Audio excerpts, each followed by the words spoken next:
Imagine que você acorda amanhã e descobre que não pode mais comprar comida, nem remédio, nem pagar contas. Não porque você é pobre, mas porque você se recusou a aceitar uma marca. Isso não é ficção científica. Isso está escrito há mais de 2000 anos. João estava exilado numa ilha chamada Patmos, um prisioneiro, sozinho. E então ele viu algo que nenhum ser humano jamais havia visto. E o que ele descreveu no capítulo 13 do Apocalipse ainda faz a espinha gelar até hoje. Ele viu uma besta saindo do mar. Não um animal comum, uma criatura com 7 cabeças, 10 chifres e sobre cada chifre uma coroa.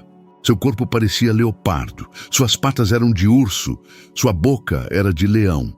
E o dragão, identificado em outros versículos como Satanás, deu a essa besta o seu próprio poder, seu trono e grande autoridade. E toda a terra se maravilhou e foi após a besta. Apocalipse 13:3. Toda a terra, não alguns, não a maioria, toda. Mas tem um detalhe que João menciona que paralisa qualquer pessoa que lê com atenção. Uma das cabeças da besta tinha uma ferida mortal, e essa ferida havia sido curada. E foi exatamente isso que fez o mundo inteiro seguir essa criatura. A humanidade sempre foi atraída por aquilo que parece ter vencido a morte.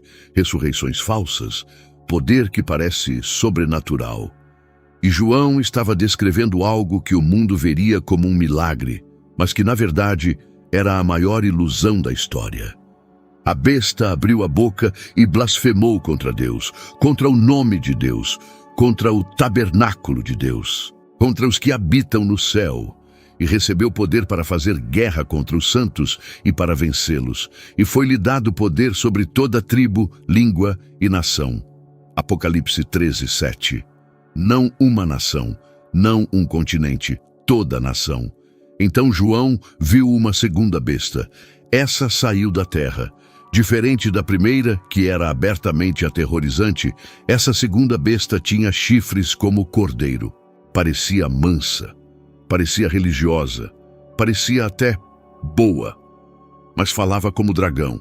E o papel dela era fazer o mundo adorar a primeira besta. Ela fazia fogo descer do céu diante de todos, fazia sinais e maravilhas, enganava os habitantes da terra com prodígios, e então ordenou que fosse feita uma imagem da primeira besta, e que essa imagem ganhasse vida e pudesse falar. E foi-lhe dado que desse fôlego à imagem da besta, para que a imagem da besta falasse. Apocalipse 13:15. Uma imagem que fala, que age, que tem autoridade para matar quem se recusar a adorá-la. Em 95 d.C., quando João escreveu isso, as pessoas devem ter ficado sem entender o que era uma imagem que fala e age. Hoje você consegue imaginar com facilidade assustadora. E então chegamos ao verso que mais assombra gerações inteiras de leitores. A segunda besta fez com que todos, pequenos e grandes, ricos e pobres, livres e escravos, recebessem uma marca na mão direita ou na testa, e que ninguém pudesse comprar ou vender, senão aquele que tivesse a marca, ou o nome da besta, ou o número do seu nome. Apocalipse 13:17. Pare um segundo. Nenhum ser humano em sã consciência, em 95 d.C., poderia imaginar um sistema econômico global, centralizado, capaz de bloquear completamente a capacidade de uma pessoa de comprar ou vender qualquer coisa.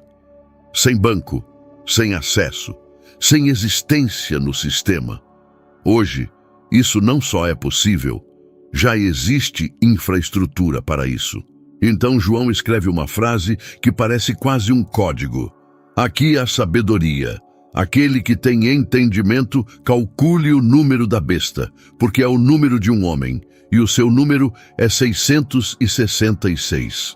Apocalipse 13:18, 666. Ao longo dos séculos, esse número foi associado a imperadores, papas, ditadores, líderes políticos, tecnologias. Cada geração encontrou o seu candidato. Mas o que a Bíblia diz é mais fundo do que qualquer nome específico. É o número de um homem. 6, o número da imperfeição humana, repetido 3 vezes. Uma trindade falsa, Uma imitação do divino que no fundo é apenas humano, corrompido, limitado, mortal. O que João estava dizendo não é apenas profecia sobre o futuro, é um alerta sobre a natureza do poder. Que o maior perigo não é o monstro óbvio, é o que parece cordeiro e fala como dragão. É o sistema que parece trazer ordem, progresso e segurança, mas que exige em troca a sua adoração. E a pergunta que esse capítulo deixa no ar não é quando isso vai acontecer. A pergunta é, se isso acontecesse hoje, você reconheceria? Ou já estaria seguindo sem perceber, admirando a besta e dizendo, como está escrito, quem é semelhante à besta? Quem pode guerrear contra ela?